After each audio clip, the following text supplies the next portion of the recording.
Hi dears, welcome back. ഇന്ന് variety ആയിട്ടുള്ള ഒരു ലൈമിൻ്റെ റെസിപ്പിയാണ് കാണിക്കുന്നത്. അപ്പോൾ ഈ ഒരു ചൂടുള്ള സമയത്ത് നല്ല തണുപ്പുള്ള നല്ല ടേസ്റ്റി ആയിട്ടുള്ള ഈ ഒരു ലൈം കുടിക്കുമ്പോൾ നല്ലൊരു ആശ്വാസമാണ്. പിന്നെ ഇപ്പോൾ ട്രെൻഡി ആയിക്കൊണ്ടിരിക്കുന്ന ഒരു ലൈം കൂടിയാണിത്. സോഹാർ ലൈം എന്നാണ് ഇതിന് പറയുന്നത്. പക്ഷേ ഫുൾ ജാർ സോഡനെ പോലെ ഒന്നുമല്ല. ഫുൾ ജാർ സോഡ ട്രെൻഡി ആണെങ്കിലും വലിയ ടേസ്റ്റ് ഒന്നും ഉണ്ടായിരുന്നില്ല. പക്ഷേ ഇത് നല്ല ടേസ്റ്റിയാണ്. അപ്പോൾ ഈ ഒരു സോഹാർ ലൈം എങ്ങനെ തയ്യാറാക്കുന്നതെന്ന് നോക്കാം. അതിന് മുമ്പായിട്ട് ചാനൽ സബ്സ്ക്രൈബ് ചെയ്യാത്തവരുണ്ടെങ്കിൽ സബ്സ്ക്രൈബ് ചെയ്യാൻ മറക്കരുത്.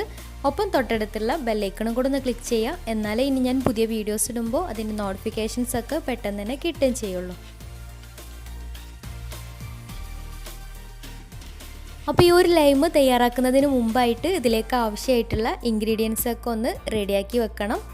അപ്പോൾ അതിനായിട്ട് ആദ്യം എടുത്തിട്ടുള്ളത് കുറച്ച് ഇഞ്ചിയുടെ നീരാണ്. അപ്പോൾ ഇഞ്ചി തൊലിയൊക്കെ കളഞ്ഞ് ചെറിയ കഷ്ണങ്ങളാക്കി മിക്സിയുടെ ചെറിയ ജാറിലിട്ടിട്ട് കുറച്ച് വെള്ളം ഒഴിച്ചിട്ട് 1 ടീസ്പൂൺ വെള്ളം ഒഴിച്ചിട്ട് ഒന്ന് അരിച്ചെടുത്തിട്ട് അരിപ്പയിലൂടെ അരിച്ചെടുത്തിട്ടുള്ള നീരാണ്.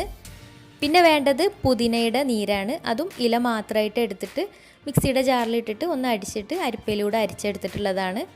പിന്നെ കറുത്ത കസ്കസ് ഒരു 5 മിനിറ്റ് വെള്ളത്തിൽ കുതിർത്ത് വെച്ചിട്ടുള്ളതാണിത്. പിന്നെ വേണ്ടത് ഒരു ചെറുനാരങ്ങയുടെ നീരാണ്. പിന്നെ കുറച്ച് പഞ്ചസാര മിക്സിയുടെ ജാറിലിട്ടിട്ട് പൊടിച്ചെടുത്തതാണ്. അപ്പോൾ ഈ ഒരു പൊടിക്കുന്ന സമയത്ത് അതിൽ കുറച്ച് ഏലക്കായപ്പൊടിയും കൂടെ ചേർത്തിട്ടുണ്ടായിരുന്നു. ഏലക്കായോ അല്ലെങ്കിൽ ഏലക്കാപ്പൊടിയോ ചേർത്തിട്ടുള്ളതാണ്. വേണ്ടത് നല്ല തണുത്ത വെള്ളവും കുറച്ച് ഐസ് ക്യൂബ്സും ആണ് വേണ്ടത്. ഇത്ര ഉണ്ടെങ്കിൽ നമുക്ക് ഈ ഒരു ലൈം തയ്യാറാക്കിയെടുക്കാം. അപ്പോൾ ഇതെങ്ങനെയാണ് ഉണ്ടാക്കുന്നത് നോക്കാം. അതിനായിട്ട് ഞാൻ 2 ഗ്ലാസ് എടുത്തിട്ടുണ്ട്. എന്നിട്ട് ആദ്യം തന്നെ അതിലേക്ക് ഓരോ ടീസ്പൂൺ വീതം ഇഞ്ചിയുടെ നീര് ഒഴിച്ചു കൊടുക്കുന്നുണ്ട്. ഇഞ്ചിയുടെ നീര് 1 ടീസ്പൂൺ മാത്രം മതി, അതിൽ കൂടി പോവണ്ട. കാരണം നല്ലൊരു ഇഞ്ചിയുടെ നല്ലൊരു കുത്തൽ വരും. അപ്പോൾ അത് കൂടി പോവാതിരിക്കാൻ ശ്രദ്ധിക്കുക. പിന്നെ ഓരോ ടേബിൾ സ്പൂൺ വീതം പുതിനയുടെ നീര് ഒഴിച്ചു കൊടുക്കാം. അപ്പോൾ പുതിനയുടെ നീര് കുറച്ച് കൂടുതൽ ഒഴിച്ചാലും കുഴപ്പമൊന്നുമില്ല, ടേസ്റ്റിയാണ്. പിന്നെ നല്ലൊരു കളറും കിട്ടും.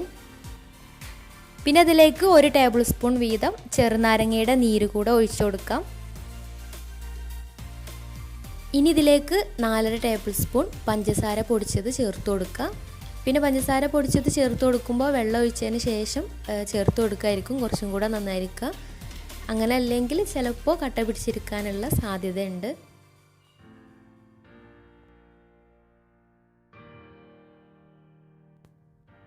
ഇനി നല്ല തണുത്ത വെള്ളം ഗ്ലാസിൻ്റെ 1/4 ഭാഗമായിട്ട് ഒഴിച്ചു കൊടുക്കാം. പിന്നെ ഇതിലേക്ക് 1 ടീസ്പൂൺ കസ്കസും കൂടെ ചേർത്തിട്ട് നന്നായിട്ട് മിക്സ് ചെയ്തെടുക്കണം. കസ്കസ് കൂടി പോവേണ്ട, കുറച്ച് മാത്രം ഇട്ട് കൊടുത്താൽ മതി. അപ്പോൾ എല്ലാതും കൂടെ ഇഞ്ചി നീരും പുതിനയുടെ നീരും പഞ്ചസാരയൊക്കെ നന്നായിട്ട് മിക്സ് ആവുന്ന രീതിയിൽ നന്നായിട്ടൊന്ന് മിക്സ് ചെയ്തെടുക്കാം. എന്നിട്ട് അവസാനമായിട്ട് അതിൻ്റെ മുകളിൽ ഐസ് ക്യൂബ്സ് ഇട്ട് കൊടുക്കാം. പിന്നെ ഈ ഒരു സമയത്ത് മധുരം കുറവാണെങ്കിൽ കുറച്ചും കൂടെ പഞ്ചസാരപ്പൊടി ഇട്ട് കൊടുക്കാം. അപ്പോൾ നിങ്ങൾ എടുക്കുന്ന ഗ്ലാസ്സിനനുസരിച്ച് മധുരത്തിൻ്റെ അളവിലൊക്കെ വ്യത്യാസം ഉണ്ടാവും. അപ്പോൾ മധുരമൊക്കെ ബാലൻസ് ചെയ്തിട്ട് റെഡിയാക്കി എടുക്കാം. അപ്പോൾ നല്ല ടേസ്റ്റി ആയിട്ടുള്ള സോഹാർ ലൈം റെഡി ആയിട്ടുണ്ട്.